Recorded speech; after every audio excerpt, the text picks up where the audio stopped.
وأدى الأمانة ونصح الأمة وجاهد في الله حق جهاده. أعوذ بالله من الشيطان الرجيم. يا أيها الذين آمنوا اتقوا الله وابتغوا إليه الوسيلة وجاهدوا في سبيله لعلكم تفلحون. يا أيها الذين آمنوا اصبروا وصابروا ورابطوا واتقوا الله لعلكم تفلحون. الله العظيم. Alhamdulillah kepada seluruh aktivis Hidayatullah dari tingkat pusat dari daerah baik struktural maupun kultural yang berperan di lembaga-lembaga amal usaha Hidayatullah yang saya hormati. Alhamdulillah kita sejak tadi pagi mengikuti acara dialog ini dialog peradaban, merefleksikan sejarah dan menguatkan akidah dalam membangun Islam.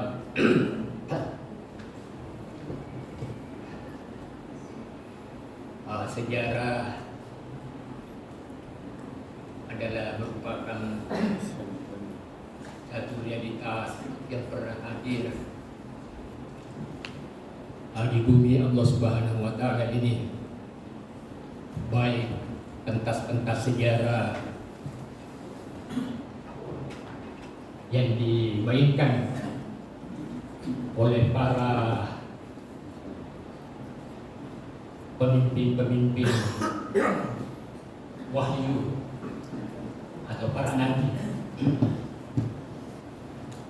Jadi Allah Subhanahu wa Ta'ala maupun para pemimpin-pemimpin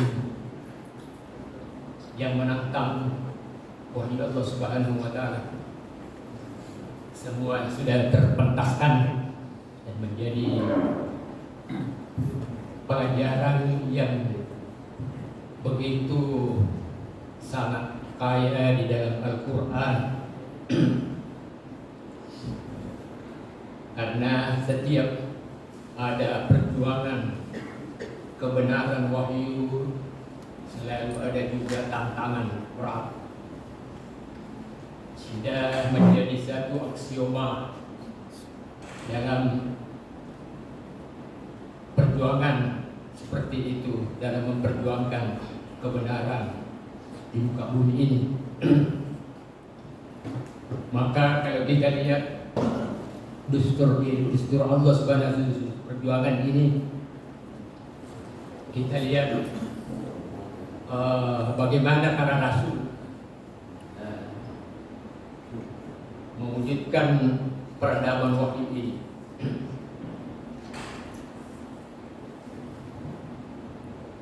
Saya mengantarnya dari sini karena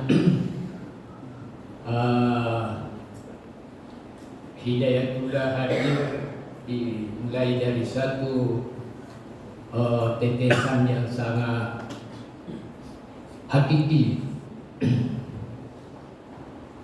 bahwa realitas sejarah Hidayatullah itu bukanlah suatu hal yang datang dimulai dari hal yang rasional atau rasional dan bersifat material, tapi dia hadir dari satu hal yang sangat hakiki. Dan memang Islam menawarkan dua hal besar,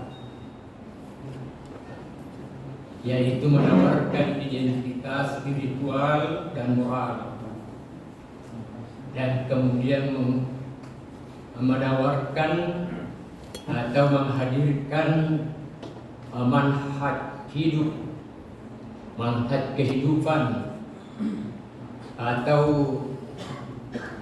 realitas politik atau realitas sosial politik dan budaya. Ya, realitas politik semua ya, ekonomi dan budaya. Dan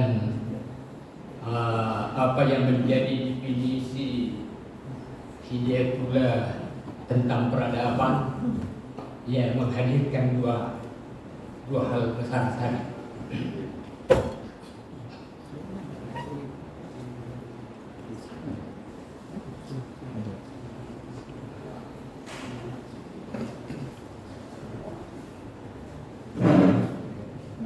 Sebagaimana kita pahami bahwa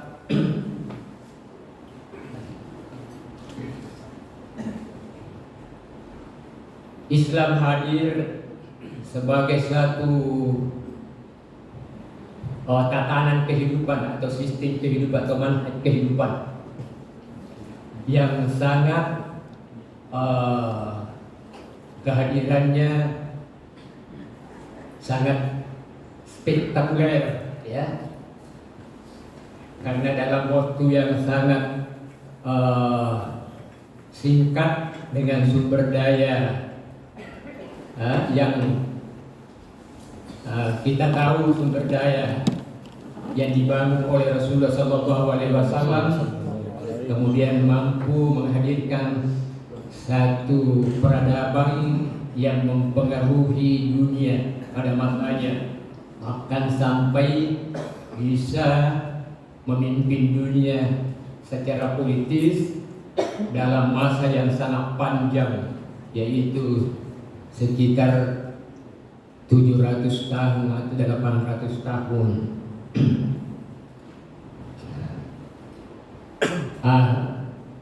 Rupanya ini yang saya katakan tadi, bahwa sejarah tidak hanya berbicara sebuah tatanan yang realitas, tapi sejarah berbicara dari mana sebuah sejarah itu lahir, dari siapa lahirnya dan siapa orangnya.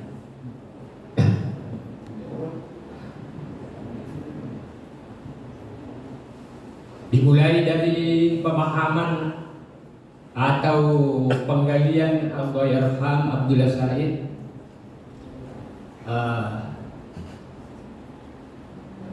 memandang Islam secara ideal dan melihat realitas yang pernah hadir. Dan oleh karena itulah Hidayatullah kemudian digagas. Hidayatullah digagas karena menurut analisa dan pemikiran Allahyarham bahwa Islam yang begitu agung, yang begitu pernah menghadirkan satu tatanan kehidupan yang adil, yang memberi kesejahteraan, yang memberi perlindungan. Kemudian hari ini Islam kemudian bukan hanya tertindas atau terhina, tapi hampir tidak dilihat, apa yang diidealkan itu tidak terlihat sama sekali. Apa yang diidealkan oleh Islam, padahal kita mengimani semuanya itu, ya, kita mengimani, kita meyakini bahwa apa yang telah menjadi hadir dalam pentas sejarah peradaban manusia, peradaban dunia ini, ternyata kenyataannya berbanding atau kenyataannya terbalik, ya, berbanding lurus, terbalik, ya, tidak lagi terlihat sebagai sesuatu yang jika kita meneropong ajaran-ajaran Quran atau ajaran Islam ini, ya, yang begitu ideal, ternyata kita tidak mampu melihat lagi yang ideal itu dalam kenyataan, ya. Tidak lagi kita melihat sesuatu Islam sebagai sebuah yang indah, ya. Islam sebagai sebuah yang sangat dirindukan, menyenangkan.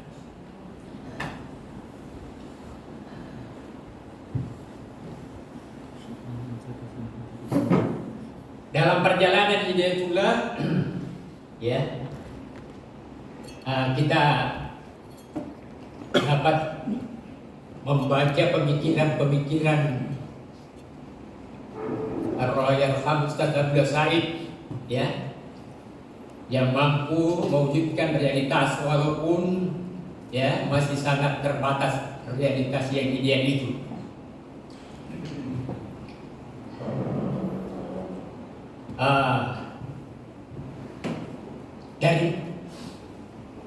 Dari mana Allah yarhamah mulainya?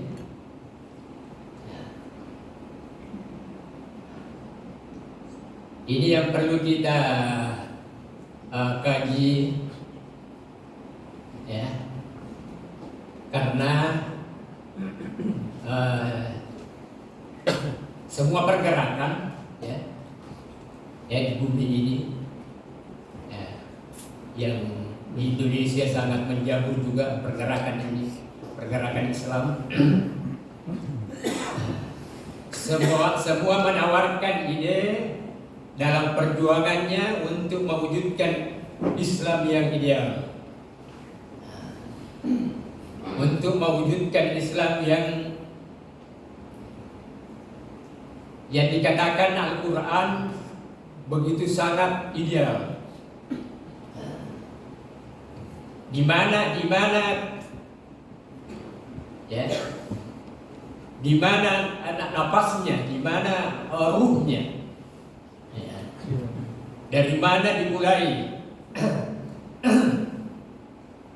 Ya, dalam perdebatan atau dialog dari pagi sampai tashaming tadi Komadi Hidayatullah, ya, walaupun saya tidak mengikuti karena ada uzur tadi, saya sebenarnya mau mendengar secara penuh, tapi setelah saya tanya Ikar apakah masih berlanjut acara di aula, dia bilang sudah memasuki tahap jolo dan sudah mau berakhir. Ya, kalau begitu istirahat kita.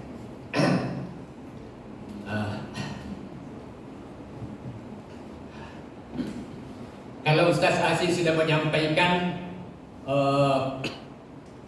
apa yang diwariskan oleh Abdul Said, apa yang diwariskan oleh almarhum Ustaz Abdul Said, ya, semua kita sudah ya, sebenarnya sudah mendengar dan sudah menjadi bahan diskusi atau bahan pelajaran atau bahan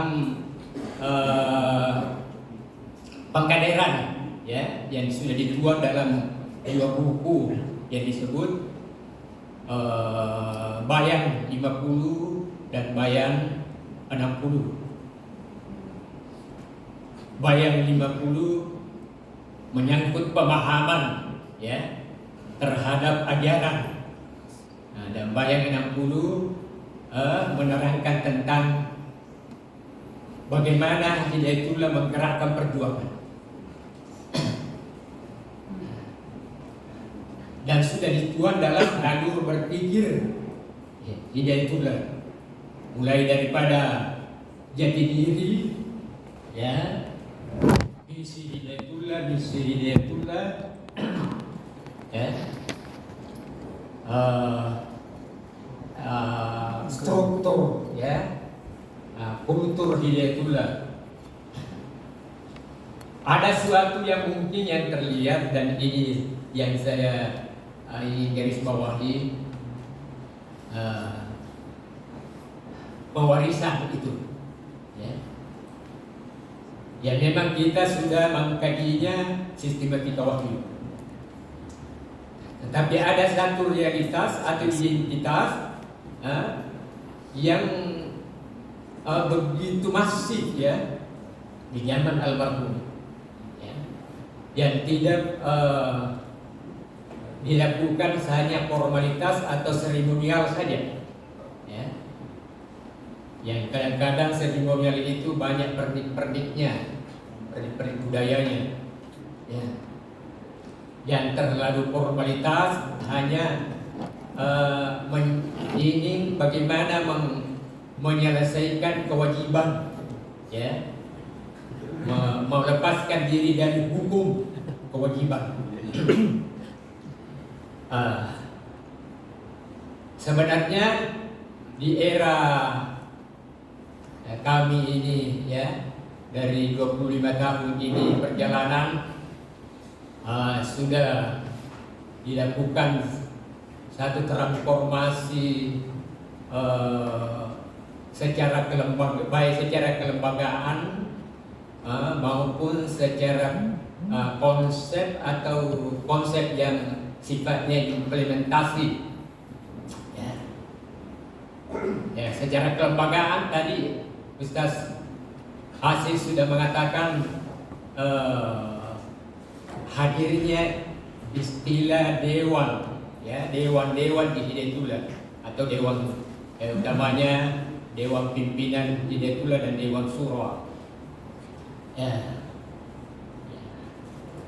Kalau di zaman almarhum ada istilah musyawarah, tetapi musyawarah itu hanya bersifat memberikan masukan inspirasi saja, dan beliau tidak menggunakan untuk menjadi justifikasi dalam membuat satu keputusan, yang menjadikan justifikasi dalam membuat keputusan,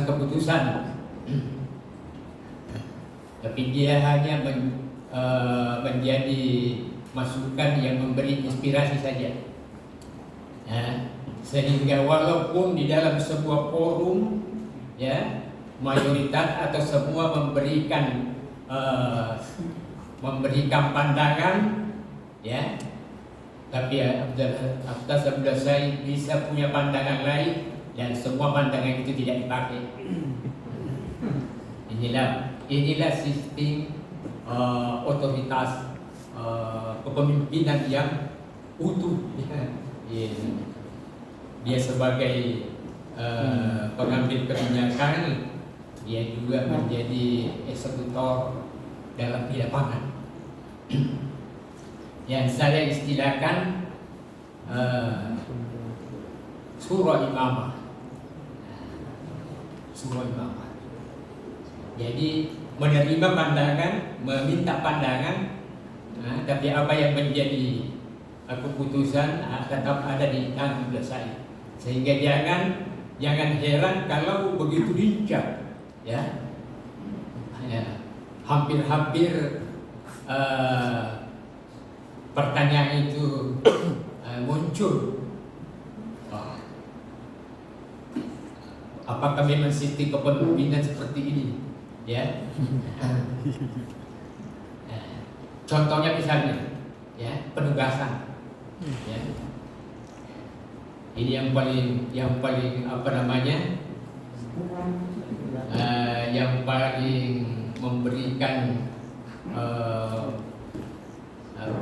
memberikan justifikasi saya bahwa memang otoritas sepenuhnya di tangan dan di pikiran almarhum Abdul Said.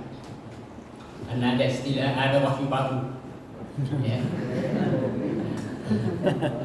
ada inspirasi baru. Sebenarnya dunia leadership ini yang dimainkan oleh orang-orang yang inovatif, orang pemimpin-pemimpin inovatif.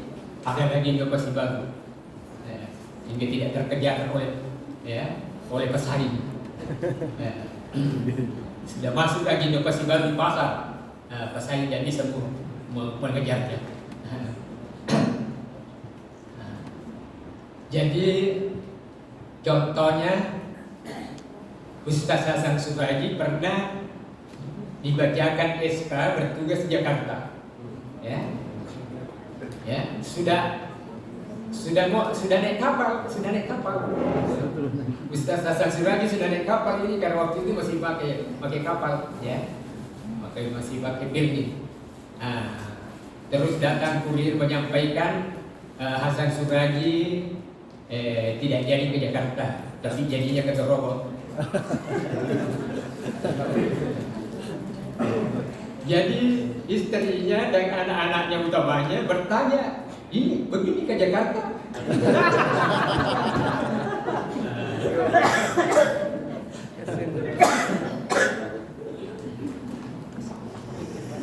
Di zaman saya tidak ada begitu.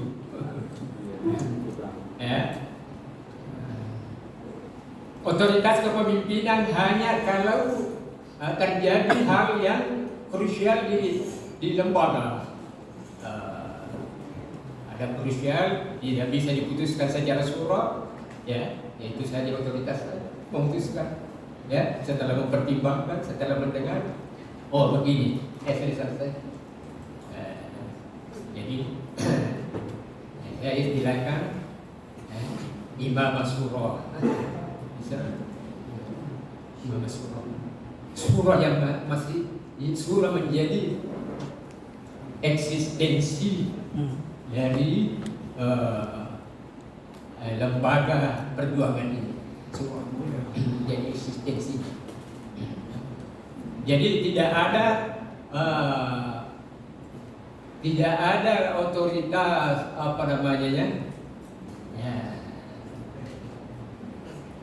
yang bersifat karismatik atau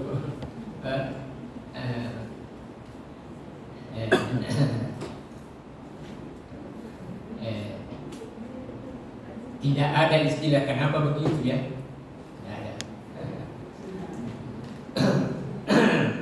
Kalau di zaman Ustaz Syahid kalau belum paham, orang bilang kenapa begitu ya. Tapi karena ada doktrin Sami'na wa Ata'na, sudah diam semua. Peraduga. Memang, saya mengatakan baik membangun identitas spiritual maupun moral ataupun sosial, itu saya tidak bisa melakukan secara sendirian.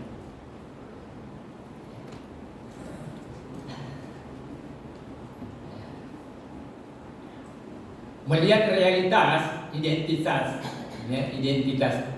spiritual dan moral kita, memang selalu menjadi menjadi bahan ceramah para pendahulu tidak juga. Tak terkecuali saya, Ustaz, ayahnya beliau, Ustaz Mana,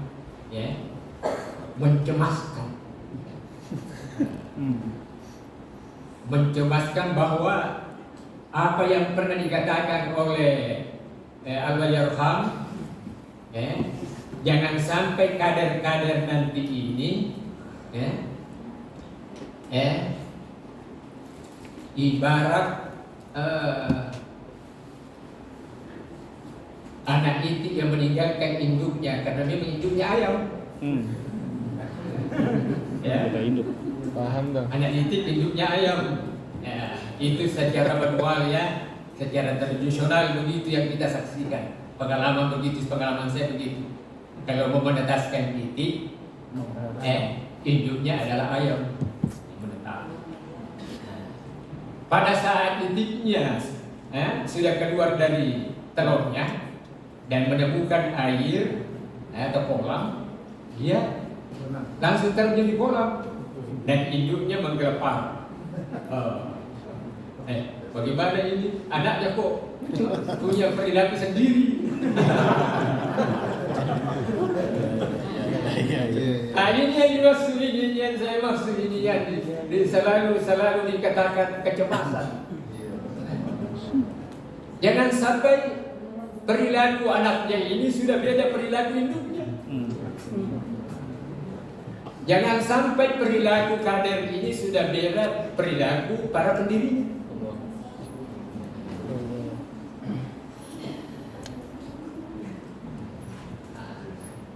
Jadi ini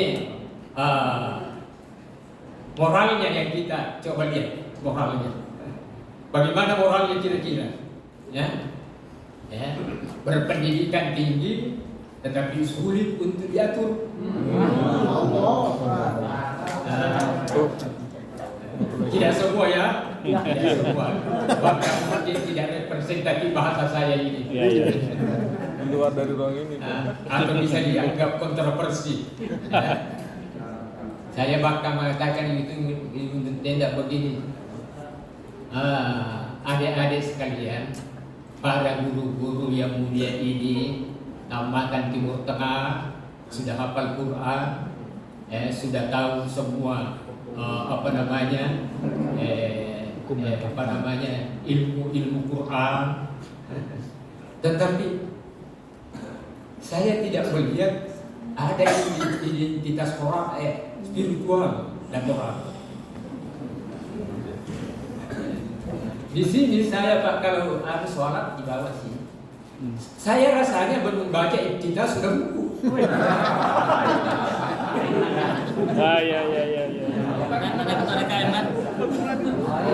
Cepat Dan di mana-mana seperti itu para alim-alim yang mulia ini.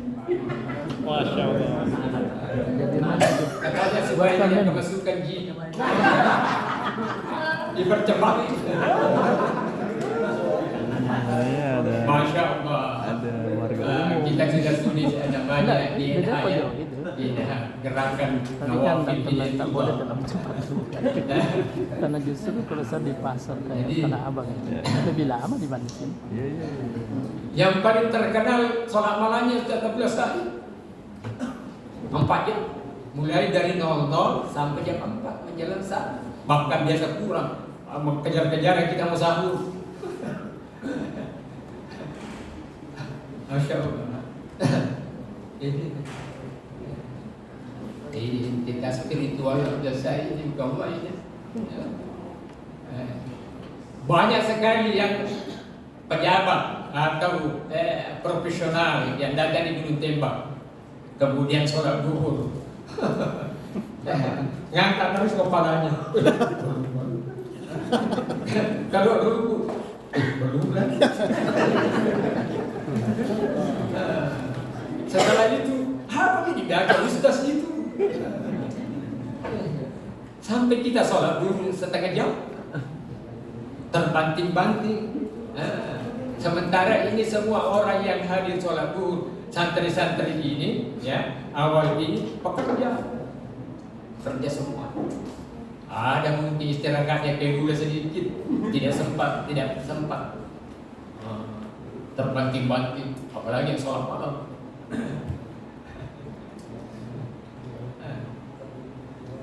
Jadi, ya, rujukannya tentu banyak kan? Kalau rujukannya ya sholat khusyuk, sholat ini banyak sekali rujukannya ya secara ilmu. Dan kita tidak melihat rujukan. Memang ada dalil mengatakan ringankan sholat, tetapi tidak seringan itu.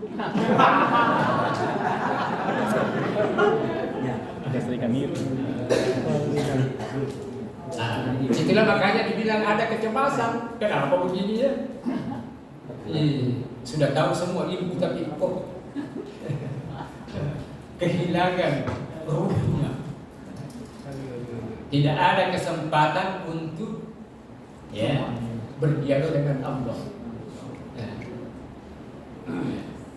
Apalagi Al-Fatihah sebagai kunci Al-Quran, umul Quran, memuat seluruh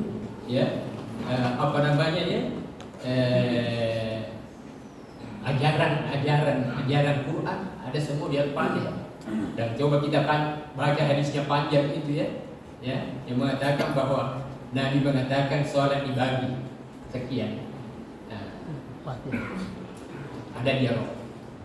Nah, sehingga Imam mengatakan begini kepada kader-kadernya, kalau kamu sujud, ya pegang sarungnya Tuhan Allah. Nah, ini kan dia tasawuf ini. Nah, kalau orang modern sekarang ini apa namanya? Ya, saya ingin mengatakan salah, tidak ada itu sarungnya Tuhan. Pegang sarungnya Tuhan, sarungnya Allah.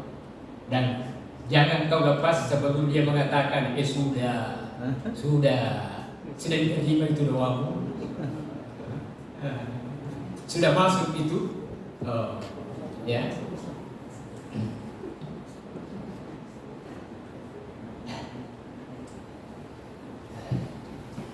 Ya, saya kira banyak contoh-contoh ya. Ya, sekarang sudah semua dilembagakan juga sih. Sudah ada zikir pagi sore. Dan itu semuanya dari Quran. Tasbih saja misalnya. Wasjud lahu wasabbihu lailan tawila. Surah apa itu? Al-Insan. Surah saja ada. Surah Al-Insan. Al-Insan. Al-Insan. Ya, Al-Insan. Ya, Al-Insan. Nah, itu selalu dibaca kalau hari Jumat yang membaca. Nah, selalu dibaca hari Jumat subuh. Saya kalau sudah sampai di situ ayat itu, saya belum melaksanakan ayat ini.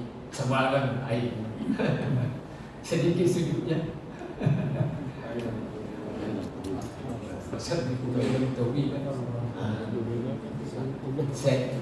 Sampai itu ada namanya tasbih, ya, teknologi sederhana tasbih, ya, untuk menghitung itu.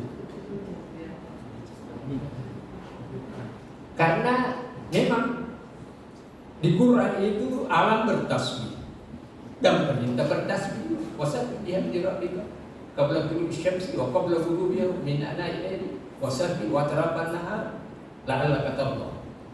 Jadi jalannya ridha Allah datang. Bagaimana spiritual ini bisa menangkap, ya, kalau istilah baru menangkap isyarat ilahiyah, menangkap ilmu. Dan sesungguhnya inilah yang dipakai oleh para ulama. Sesungguhnya ini yang dipakai para ulama. Bagaimana mungkin menggunakan kalam itu bisa menulis buku berjilid-jilid? Kalau saya di Al-Fatawa itu lebih sudah paham Al-Fatawa. Saya membaca satu jilid saja berhari-hari. Bagaimana ditulis ini? Bagaimana Imam Syafi'i menulis? Bagaimana Imam Ghazali menulis? Bagaimana? Ya semuanya itu masih sekarang pakai di sini cepat. Tapi mengalirnya hanya mengalir dari rasio, belum mengalir dari atas dan wahyu. Jadi masih sangat visible, masih sangat biasa-biasa. Pencapaiannya biasa-biasa karena itu belum bisa luar biasa. Itu kan luar biasa ya, luar biasa kalau kita melihat ini perjalanan spiritual mereka yang mendahului kita.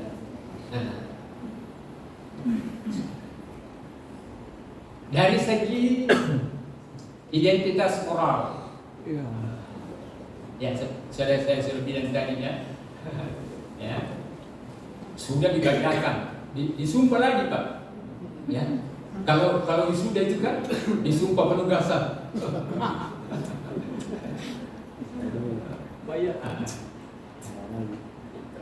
Tapi ini tidak ya kasus bersifat kasuistis saja. Tapi walaupun bersifat kasuistis, ini penyakit jangan sampai menjalar. Menjalar, siapa sudah dibacakan, dia masih tinggal di tempat. Kita ini mau ke Irian tidak ada bus, tidak ada fasilitas. Itu tertular namanya Pak. Tertular.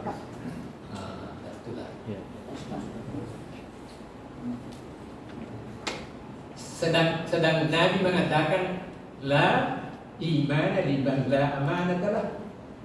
Tidak ada iman, artinya tidak sempurna iman ya kalau tidak menjalankan amanah.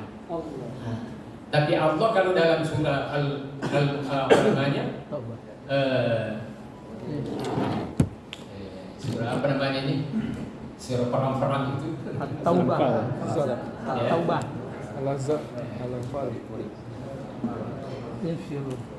La tahunu Allah wa Rasul wa tahunu amanatikum wa antum ta'lamun. Benar-benar sudah settle itu Pak, sudah tahu ya. Jangan hianati Allah, jangan hianati Rasul, jangan mengkhianat terhadap amanah yang diamanahkan kepada. Artinya tidak melakukan. Wa antum ta'lamun, sedangkan kamu tahu.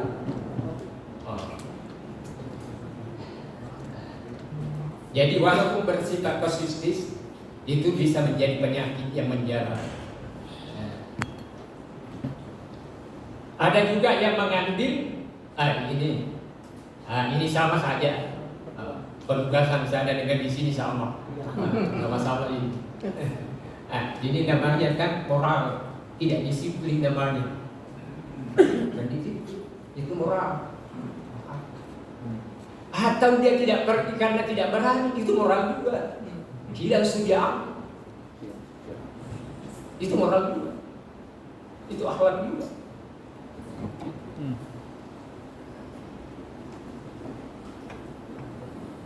Hilang semangatnya, itu moral juga, semangat. Kalau tidak semangat, bagaimana kalau tidak semangat? Jadi makanya adab itu lebih besar daripada sekadar, bukan sekadar ya, adab itu lebih besar dari ilmu.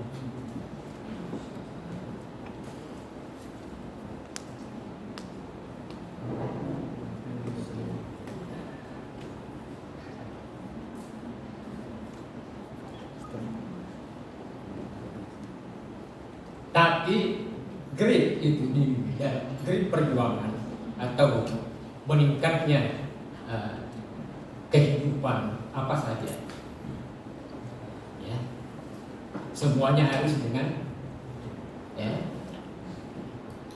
dimulai dengan sungguh-sungguh dan sabar.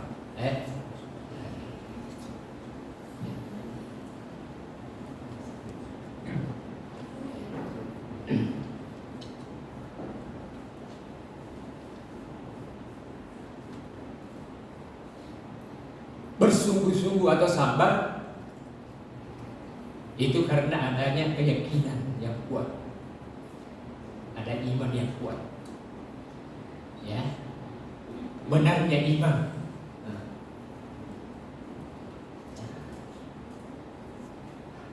Kata para ulama, sempurnanya iman itu dengan apa? Diikatkan, ya, dinyatakan dan diawalkan. Sempurnanya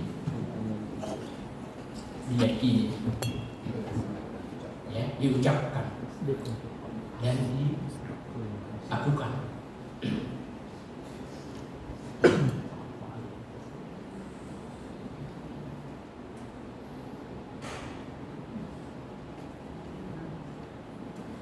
Ya, memang kajian imam ya masih sambilan, kajian imam masih sambilan,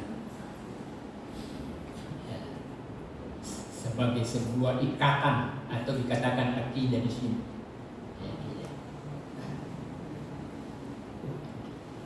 Bagaimana betul-betul mengikat cara berpikir kita,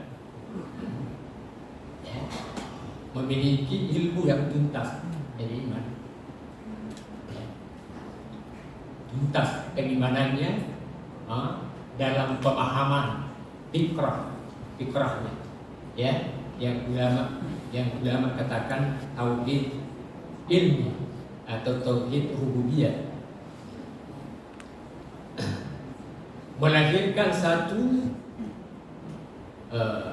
pernyataan keagungan Allah, mengagumi Allah, keagungan kepada Allah Subhanahu wa Ta'ala. Dia memiliki kesempurnaan, premium, sempurna, ya, sempurna.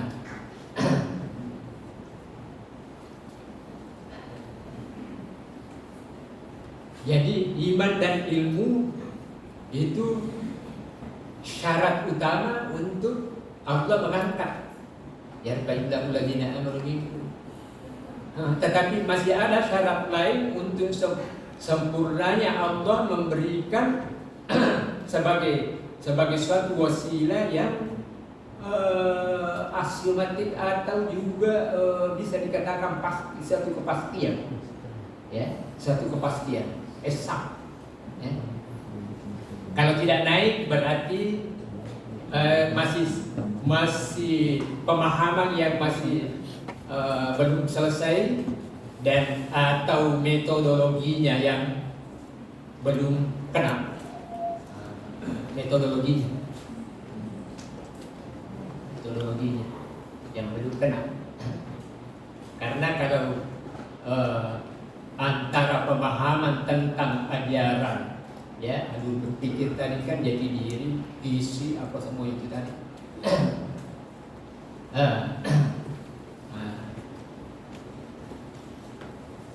Pemahaman dan atau ilmu melahirkan sudut pandang atau sudut pandangnya melahirkan sudut pandang, melahirkan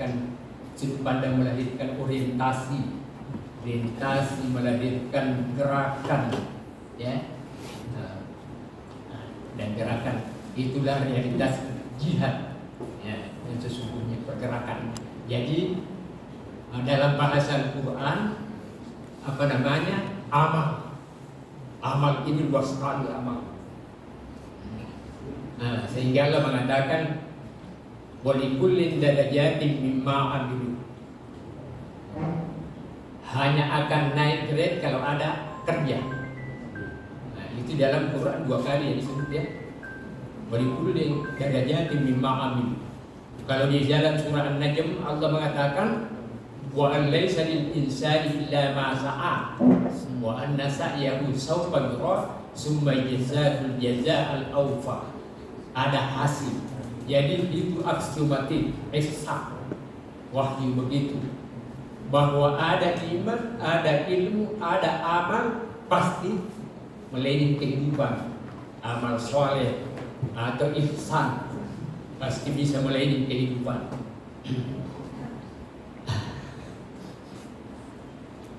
Sehingga metodologi inilah, ya, setelah memahami tadi ajaran Islam begitu agungnya, ya, dan kita imani begitu, kita iman, ya. Siapa tidak mengimani kira-kira? Tapi memang kadang-kadang realitasnya menunjukkan keraguan.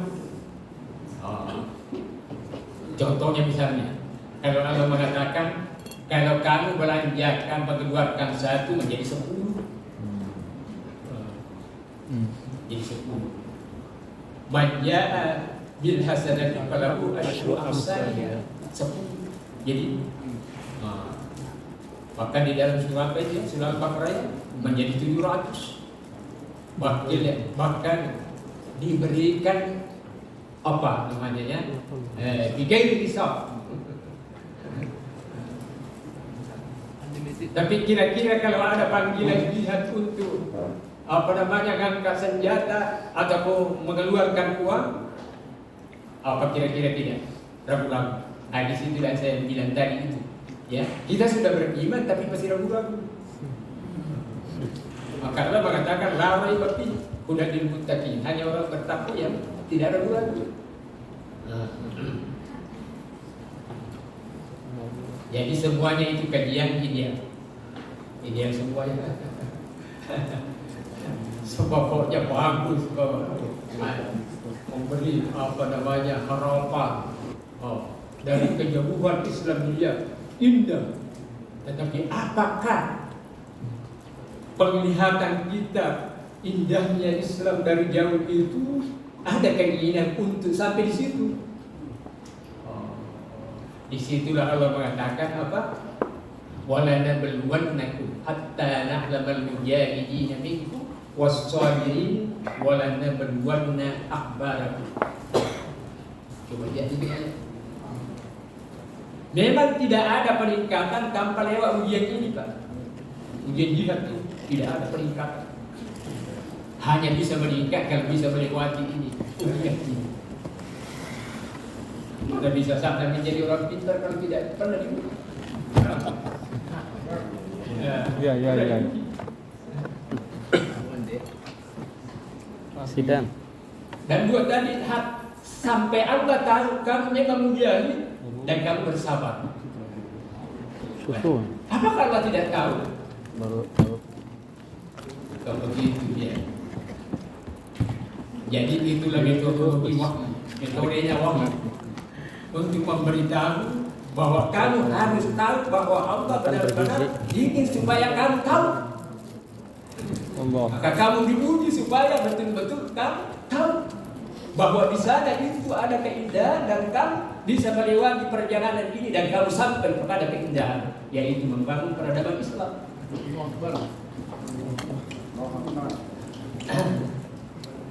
Jadi kalau akidah kita belum mampu untuk menatap dan melahirkan orientasi pergerakan, ya, dan menjadikan pergerakan ini sebagai pengabdian,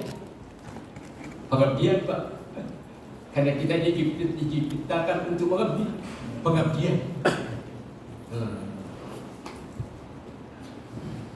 Makanya Rasul Allah itu mengatakan, ya, Allah mengatakan terhadap Rasulnya, waja'alna min a'immatan yahduna bi amrina wa auhayna ilaihim fil khairat wa iqamas salati wa ita'az zakati wa kanu lana 'abidin. Pengabdian. Memimpin itu pengabdian, berjihad itu pengabdian, semua pengabdian. Kalau belum sampai kepada titik bahwa kita ini mengabdi kepada Allah, masih banyak pertanyaan. Tapi kenapa begitu? Masih banyak. Sayangnya tidak. Masih banyak. Alasan banyak itu, Pak. Orang di perang mana itu mengatakan, orang munafik mengatakan inna buyutana awra wa ma huwa bi awra yuriduna illa firara. Ya, kami pulang dulu ya Rasul, karena rumah kami tidak ada orang, rumah kami kosong. Sebenarnya itu hanya mau lari dari perjuangan.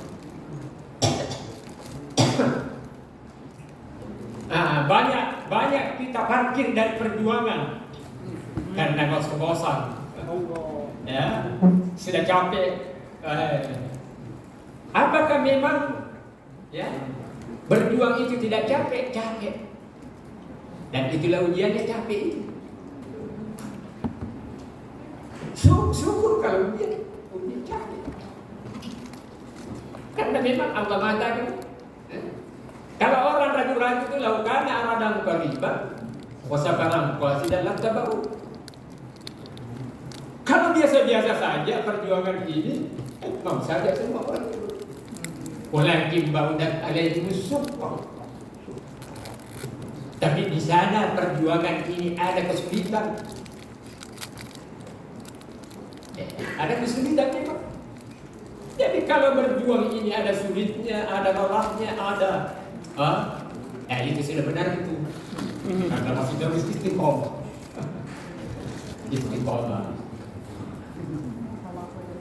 Wala nabluwanna akhbarakum. Dan Allah hanya akan mewujudkan itu bagaimana keadaanmu itu, ya, dengan yang ini. Bagaimana keadaan? Alhamdulillah. Ya. DVD itulah sudah dilewati. Saya di Hidayatul ini masuk di Hidayatul sama ayahnya beliau ini sama-sama tahun 79. Cuma saya akhir atau 78 beliau ya sudah dulu ya. Luar biasa memang. Luar biasa ya. Itu saya syukur karena bisa sampai di sini. Dan saya hampir tidak sampai karena sudah angkat koper. Sudah angkat koper, sudah di tempatnya apa namanya itu tiket. Kata uang langsung dipanggil. Langsung disuruh nanti panggil saya. Nah, sudah. Ya, apa kata beliau? Memang kalau kita apa namanya sendiri Sinapsi. oportunis maksudnya oportunis ya ketua haram Oportunis. memang enak itu merdeka kesendirian ya single fighter sendiri mau begitu enak tapi apa yang bisa dicapai maka kita di sini memang berjamaah ya, berjamaah dipimpin dan memimpin memang berat dipimpin berat juga memimpin berat juga tapi inilah apa namanya dua hal yang menjadi tugas para rasul dua hal saja tugasnya para rasul dua hal saja.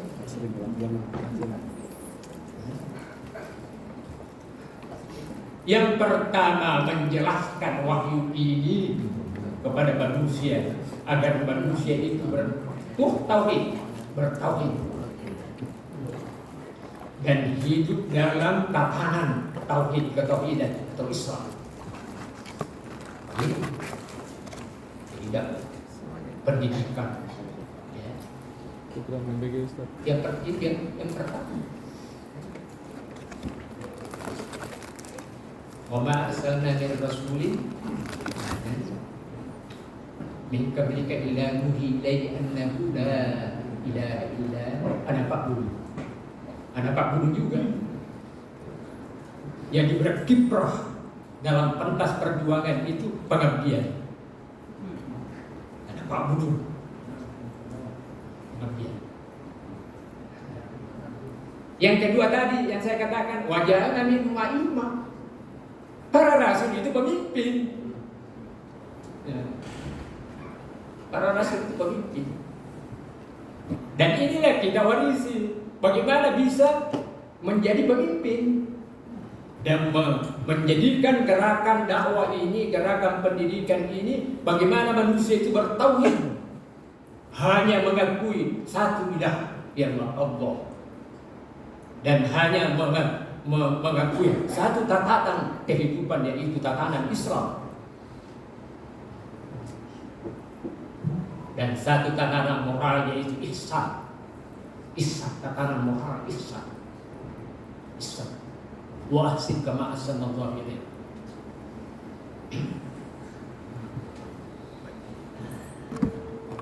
Semua pengabdian. Alhamdulillah saya sekali lagi katakan begitu karena bisa sampai detik ini. Sudah kabur mata saya, nggak ada lagi. Hanya ini yang saya bisa tahu mukanya di depan ini. Yang di belakangnya tidak tahu mukanya saya tidak tahu. Ya. Hanya yang di depan saja saya tahu ini. Yang lain tidak tahu lagi. Telinga saya sudah pincang, hanya saya kini mendengar. Sehingga kalau ini apa namanya toa ini bermasalah, waduh, bermasalah. Jadi selalu saya dekat-dekat di toa saja.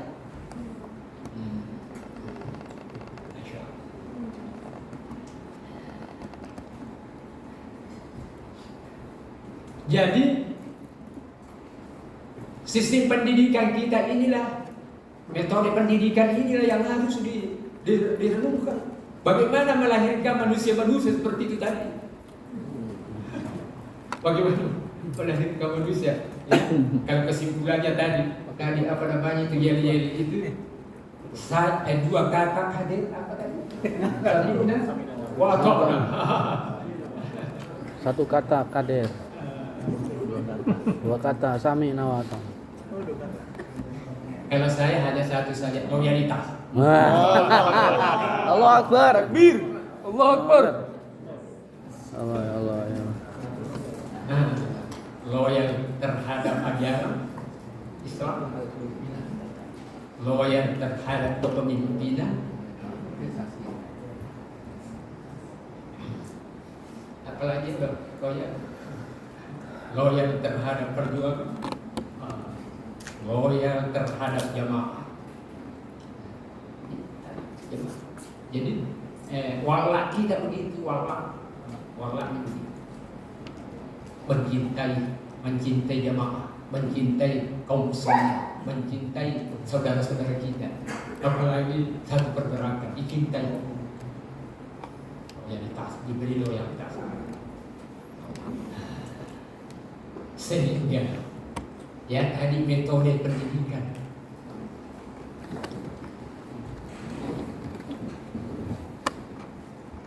Almarhum mengatakan kalau sama saja yang dibikin oleh orang, kenapa kita bikin?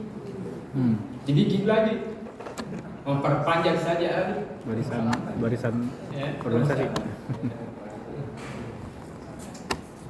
Maka itulah keluar istilah kader itu tadi, kader.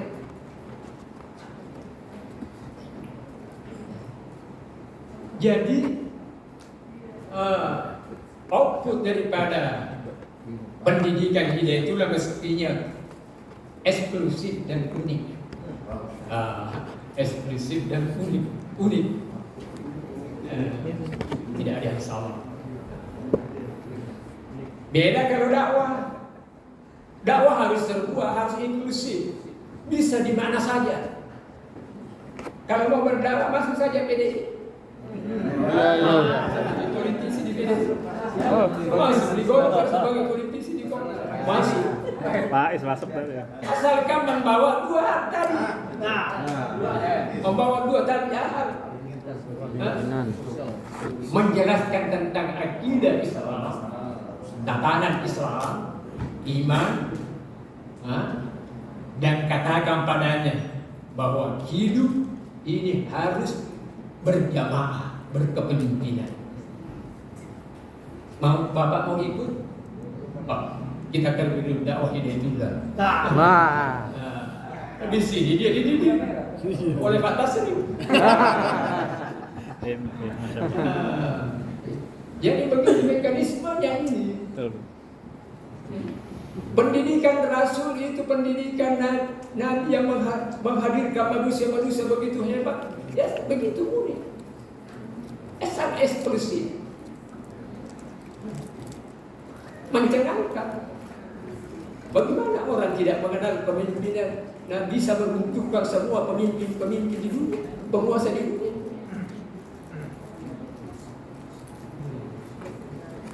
Luar biasa, ya. Kira-kira itulah bahasa saya tentang Hidayatullah, ya. Saya kira di situ saja sampai saya bisa sampaikan, ya. Kalau tentang ihsan ini, ya semua bisa diihsankan, semua yang medan ihsan, medan amal soleh semua. Menyatu kepada suatu ideologi atau prinsip atau ajaran, ya, dan metodologi, ya, itu bisa menjadi terbaik. Terima kasih. Assalamualaikum warahmatullahi wabarakatuh. Waalaikumsalam warahmatullahi wabarakatuh. Alhamdulillah, terima kasih Ustadz atas taujiahnya pada kita semua. Saya buka sesi diskusi Ustaz ya. Silakan kepada hadirin, para Ustadz dan Ustazah yang ingin bertanya, kami persilakan dari sebelah kanan saya dulu, silakan. Anak muda. Anak muda yang di bawah 50 tahun. Ayo silakan. Ayo. Ada?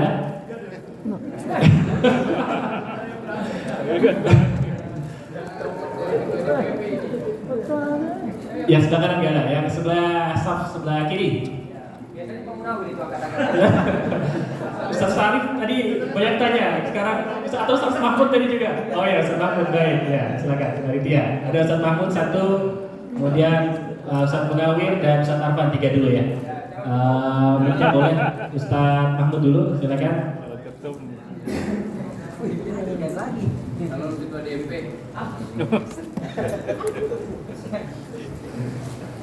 Oh iya betul.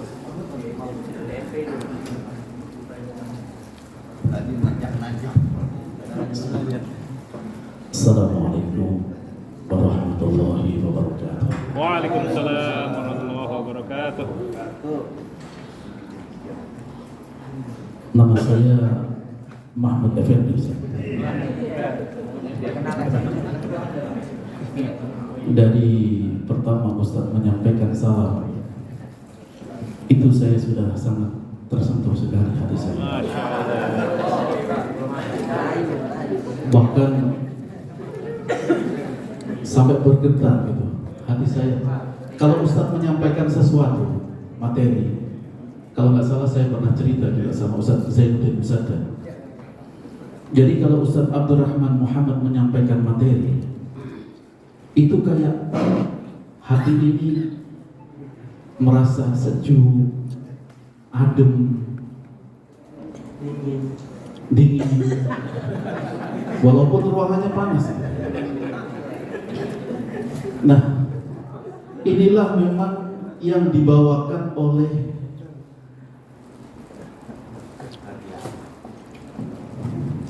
seorang yang menyatu dengan sistematika wahyu itu, sehingga apapun yang disampaikan, apapun yang diucapkan, itu selalu membawa getaran-getaran.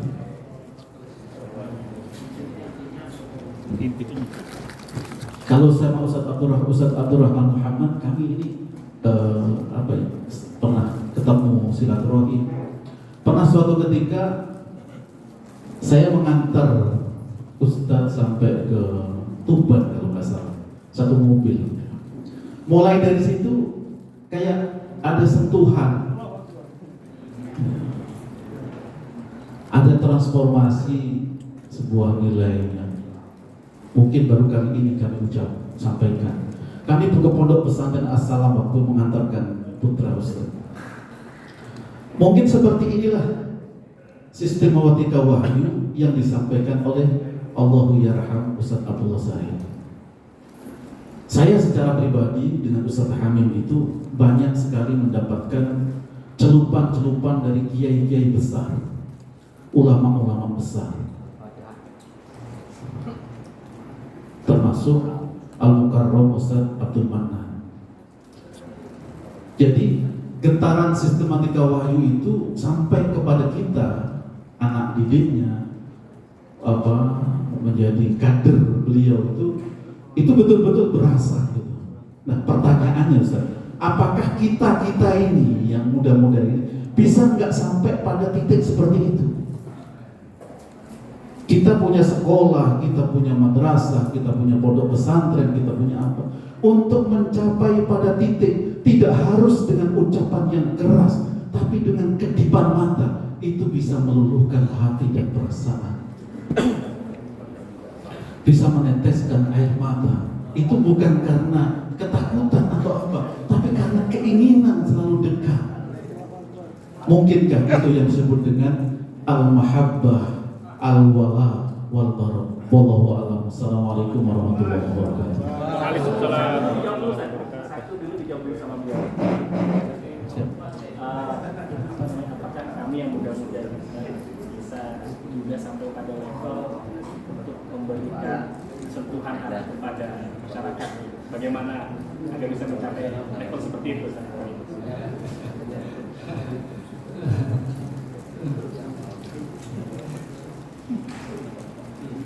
Kalau istilah Nabi mengatakan, engkau telah bertanya sesuatu yang besar.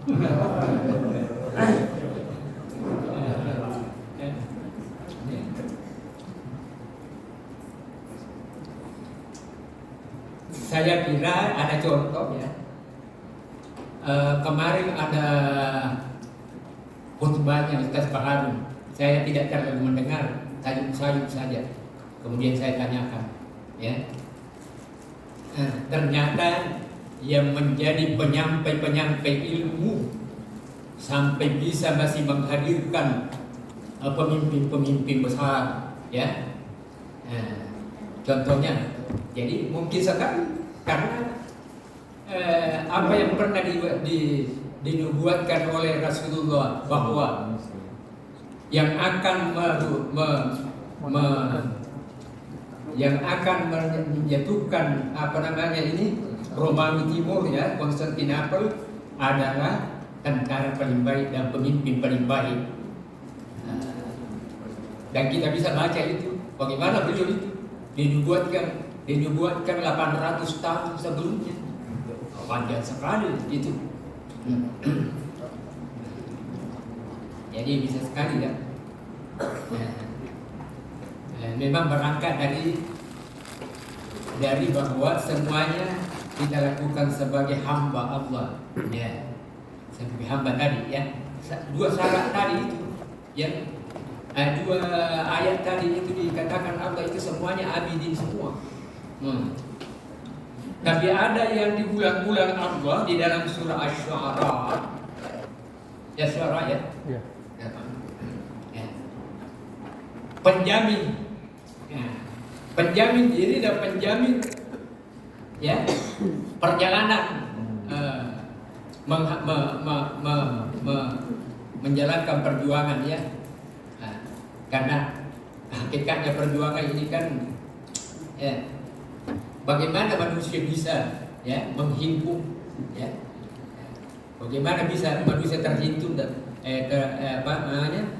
tersentuh tadi dan terhimpun. Itu dalam surah Asy-Syu'ara berapa kali yang Allah katakan? Bahkan ada ayat berulang-ulang terus di situ.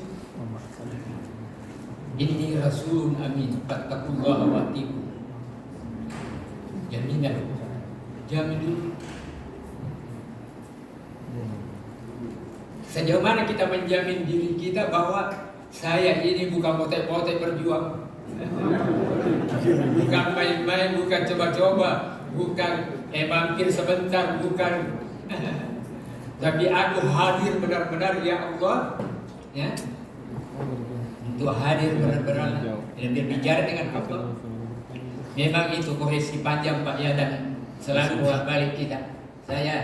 Saya melakukan terapi pada diri saya sendiri, masih bolak-balik juga. Kalau dalam perenungan ya Allah bisa menangis, tapi kalau sudah keluar berhadapan dengan anak, dengan istri, dengan lingkungan, kok berubah? Nah itu dia. Jadi memerlukan perjalanan panjang sampai kata Allah. Makanya Ibnu Katsir mengatakan begitu. Pelajaran ini walana berluan hatta na'labal mujahidinnya, untuk melihat kesenambungan seorang pejuang dalam perjuangan. Kesenambungan, maka diuji terus sampai dia tahu betul bahwa Allah memang tahu saya ini seorang pejuang. Sampai kita meyakini, sudah benar-benar Allah tahu saya ini memang pejuang. Rasul, aku bisa dipercaya ini. Saya bukan pote-pote ini. Saya bukan perampok, saya bukan pengemis, saya bukan. Jadi mengambil mencari derma apa namanya? Ya, pengusaha didatangi, saya bukan pengemis ini. Saya ini Rasul Amin untuk menyampaikan kepada si kaya, bapak ini yang kaya ini orang baik, ya. Ada proyek Allah membangun masjid. Jadi kemarin saya gunakan Pak membangun baru fondasi, saya bangun di Lembat Andre, baru fondasinya. Itu 500 juta. Jadi saya 3 bulan ini menghabiskan uang hampir 1 M dalam 3 bulan. Tugas saya hanya berdoa dan memberi doktrin. Niatmu betulkan, datangi ini, katakan begini. Ada proyek Allah Subhanahu wa taala masjid. Bapak orang baik, coba kebaikannya itu disebarkan. Berapa mau disumbangkan, ya, berapa mau diberikan kebaikannya itu. Saya begitu aja. Ada kemanakan yang keseluruhan, baik dia online maupun dia datangi. Masya Allah itu. Ya. Saya bilang begitu. Saya ini bukan mengemis Pak. Saya ini datang karena melihat Bapak orang baik yang selama ini, ya, banyak kebaikannya. Coba sebar sebagian kebaikannya dari hartanya itu untuk kebaikan ini, supaya banyak orang bisa menikmati kebaikan itu. Dibacakan ayat 9, manja bil kepada asyru al-salih, bukan menjustifikasi, memang diyakini. Memang sebagai pembawa ayat ini meyakini bahwa apa yang dikatakan Allah itu benar. Tapi ya, contoh dulu dari diri. Contohnya dulu. Jangan katakan ayat itu pengemis. Harus saja itu ada yang mengendalikan itu, ada yang itu jangan biasakan minta. Semua yang datang pada manusia, pada diri kita sebagai orang beriman, semua ujian. Semua dia. Apa saja yang datang, jangan buruk sangka. Boleh jadi memang begitu, boleh jadi, tapi jangan buruk sangka seperti itu. Husnudzon saja bahwa saya diuji oleh Allah Subhanahu wa taala. Ada uang ini cuma untuk, ya, untuk sebuah pesawat. Kalau Allah menghendaki tetap naik pesawat, kasih saja ini penguji. Kira-kira bisa enggak? Tapi kalau ragu-ragu jangan.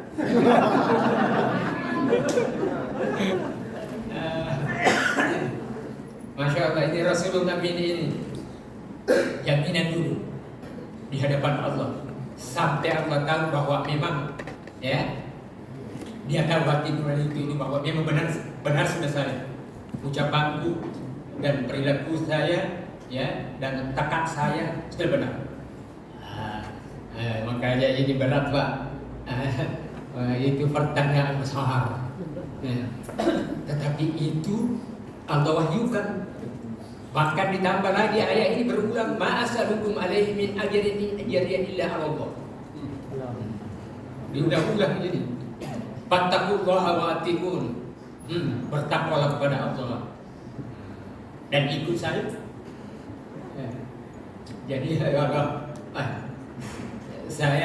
saya kalau membaca ayat-ayat ini sungguh berat, tapi Allah katakan begitu dan kita harus iman. Kalau kita tidak iman, bagaimana? Dan dia harus menjadi tatanan dalam kehidupan, dia juga tatanan dalam hati, dan sebagaimana juga tatanan dalam pikiran. Hati mengatakan iya benar itu, tapi ragu-ragu masih otak kita. Bagaimana solid? Disolidkan. Disolidkan ruh, rasio, rasa, raga. Disolidkan. Kira-kira begitu. Panjang kalau mau dijawab terus.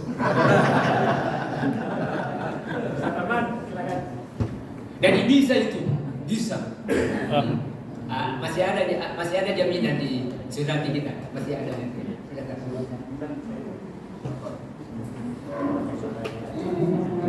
Assalamualaikum warahmatullahi wabarakatuh. Waalaikumsalam warahmatullahi wabarakatuh. Alhamdulillah.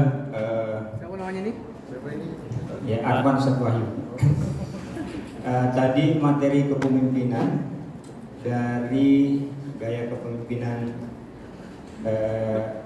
Suro Imamah Allahyarham Abdullah Said, kemudian bergeser ke kepemimpinan Imam Suro, ya kurang lebih begitulah yang kami pahami tadi, Sir.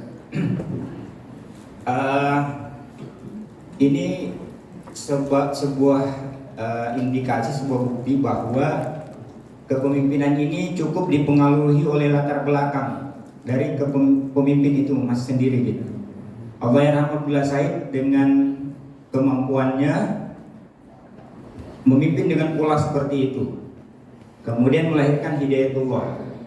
Tahapan selanjutnya dinamika ini berkembang, Bapak pimpinan umum sekarang yang sedang memimpin. Pertanyaan saya, Ustaz, apakah Bapak pemimpin umum yang saat ini itu kemudian telah menyiapkan kira-kira gaya dan model kepemimpinan apa yang akan dipakai oleh pelanjutnya, ataukah Bapak pemimpin umum membiarkan atau memberikan keluasan kepada pelanjutnya nanti untuk memilih sendiri model kepemimpinan apa yang cocok, karena persoalannya Hidayatullah sudah ada. Berbeda dengan Allahyarham Abdullah Said dan berbeda dengan Bapak pemimpin umum yang sudah ada hari ini dalam proses transisi. Demikian, terima kasih. Assalamualaikum warahmatullahi wabarakatuh. Ya, terima kasih.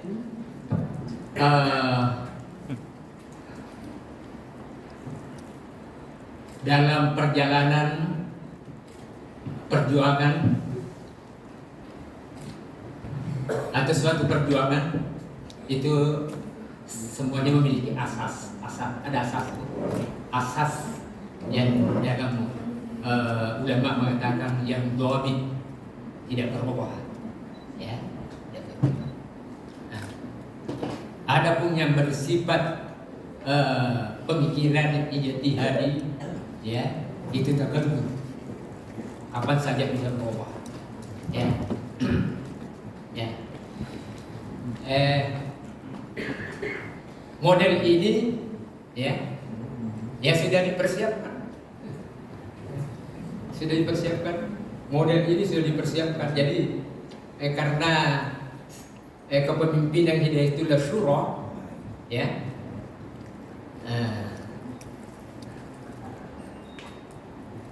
yang berangkat dari hal yang dhabit tadi, ya, atau jati diri tadi, ya, sejauh mana para pemimpin kita ini, para pemimpin semua, karena kita ini pemimpin semua, ya, kan kita pemimpin semua dan dipimpin semua juga.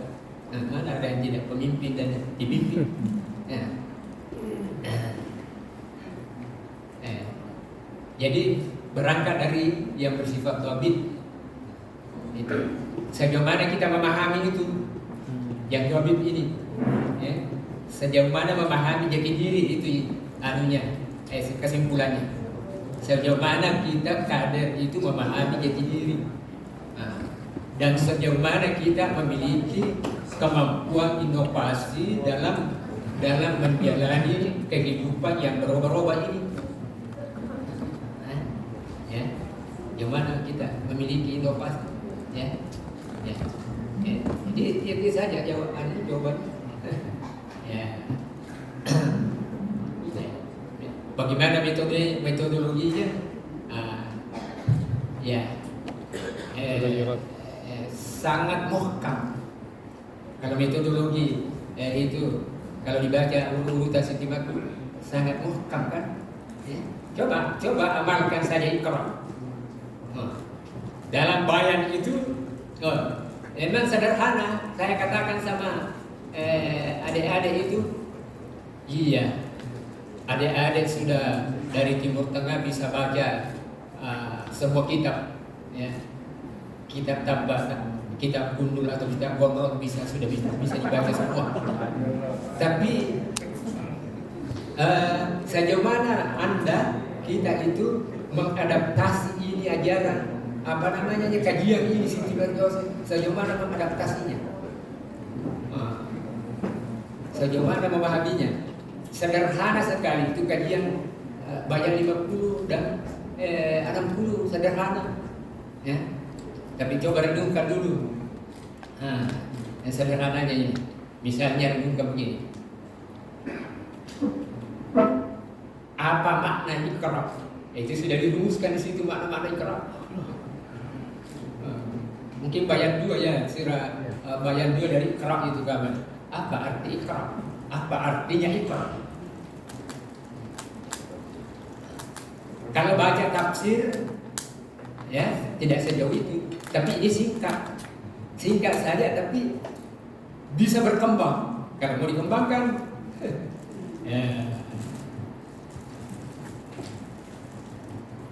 ada lagi iqra berapa itu, banyak berapa itu, apa